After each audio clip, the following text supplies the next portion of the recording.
Hola, it's April Yvette Thompson, and I am here, Badass Actors, to talk about the emotional chords and the amazing discovery that I recently just made.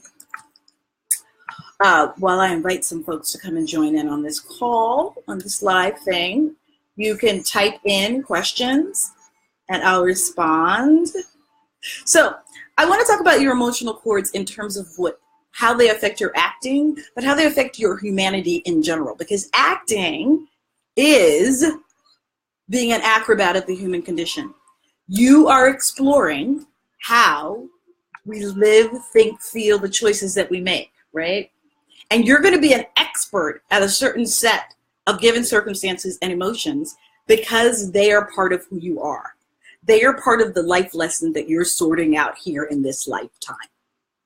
That's all the emotional chords are. So if your life lesson is to find your voice, guess what? You're going to understand characters who don't have a voice or who have trouble finding and honoring it. It's just that simple. Now, how did I figure this out? This is the aha moment. I was like, oh, your emotional chords are just your life lessons. So, of course, if you haven't learned the life lesson, you can play a character who hasn't learned that life lesson. Duh! And why it's so great is that unlike your physical type, which is constantly going to change, right? All of us black ladies know black don't crack, right? So we go in for auditions for women from 30 to 65, okay? And people are like, okay, she's 30 years old, can you play that? But you're a lot older than 30, but you still look 30, and you go in there, and you do the audition, and they're like, you don't quite ring, it's a good audition. It's because you know too much. Your soul has already learned a whole set of life lessons that this 30-year-old ingenue has not, right? That's why just being cast according to your physical type is incredibly limiting. Incredibly limiting. So, this is where the emotional types come in, right? Because even a stunted tree reaches for the light, right? That's from Jacqueline Carey. I love this fantasy writer. She talks about the places where we're broken, right? They're the places that we learn to have compassion for. When we recognize those places and characters, we learn to have compassion for the character we're playing because we understand that struggle. And I will tell you, the most enlightening thing for me was looking at psychoastrology, which is psychology and astrology. It's a study mixed together, which totally makes sense. I mean, Jesus Christ, he was being born in that manger. Who came and said he's going to be the Messiah? Astrologers. Aloha. They were like, we did the chart. We can tell what his psychological makeup is. That's the Messiah. Boom, my work here is done. Here's the present. Goodbye. It's not completely woo-woo. All astrology is looking at human emotional types. If you read a description of any horoscope, right? Taurus, Capricorn, whatever. It's a psychological description of how that person gets what they want in the world, how they process their feelings, what they struggle with, what they're really good at. It's nothing more than a profile, an emotional profile, right? And there's this really cool thing. If you get your chart done, and you can do it yourself at astro.com, astro.com, and you look through it, right?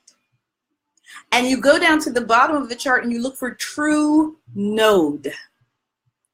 Your true node north is the lesson that you are put here to learn. And that life lesson is one of your emotional chords. It's just that simple. Like, it's just that simple. My true node is Taurus. Right? And how that, and the opposite of that, the south node, is Scorpio. Right? Taurus has learned how to enjoy life. Taurus has learned how to provide for their family while still being present and not being a workaholic. Taurus has learned how to solve family problems and be the nurturer without conflict. Right? The opposite side of that spectrum, when you're talking about your north and your south node, is the dark side of Scorpio, which is the troubling lesson that I have to learn here. And that instead of solving problems and being the nurturer, I'm always looking at the dark side and waiting for things to fall apart. And that makes a person controlling, aggressive, angry, failed, depressed. These are all the life lessons that you're sorting through. And the answer is in my true node is to learn to enjoy life and learn to expect the best. But I bet you I could play characters who go to the dark side in very specific ways, right? You know, the mother, when you walk through the door wearing your cute outfit, you just nailed an audition, and your first thing that your mother says is, "You wore those scruffy shoes out today?" She could not find one good thing about you, but she could pinpoint the one thing to rip you to shreds. That's Scorpio behavior gone dark, right? Right? If your sun sign is Scorpio, there's a dark in the light of Scorpio. The light of Scorpio is an incredibly evolved person, incredibly a spiritual vessel, right, for learning and higher consciousness. The dark side of that is the expectation of badness in your life. So the true node gave me this huge clue about how to articulate one of my emotional chords. Right? This person who, whatever kind of trauma, and if you read a description of the true node, it gives real reasons. You know, it said to me, if you look at the description, that in a past life or even early in this life, right, my childhood, my family structure was full of violence and abuse. So a person that either in a past life remembers that, those psychic wounds, or even in childhood where everything fell apart and there was so much violence and devastation. That makes a dark personality who expects the world to always fall apart. My life lesson is to get over that. So I play characters really well who are struggling through their own darkness, right? Because just because bad things happen to you in a past life or bad things happen to you in your childhood, you have to move through, I'm going to expect the rest of my life to look like that.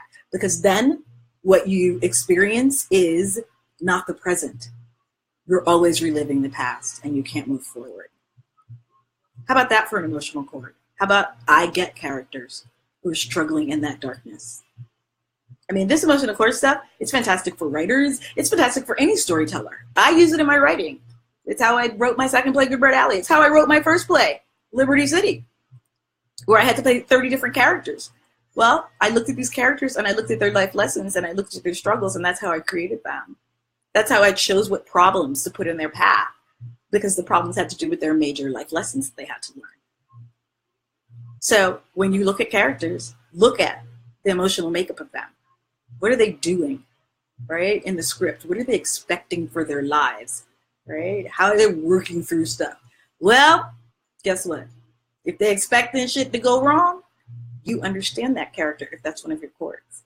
If they can't find their voice, you understand that character. And you know what? It doesn't matter what their race is. It doesn't matter what their gender is. It doesn't matter what their age is. If it's your emotional chord, you can write about that character. You can play that character with your eyes closed. It's real, yeah. It's real. So that's my aha moment about the emotional chords. Modesto is in the middle of shooting his movie, so he can't join us right now. I love the comments here. But I will be back next week. If you want to weigh in about good times that you'll be available to check in on a live video call, you can put that in the comments. If you have questions for me, put it in the comments. If you want to get more videos mailed to you, go to thedreamunlocked.com, right? And it'll be in the description. But you can go to the Dream, www. I'm typing it in right now. thedreamunlocked.com. And in this,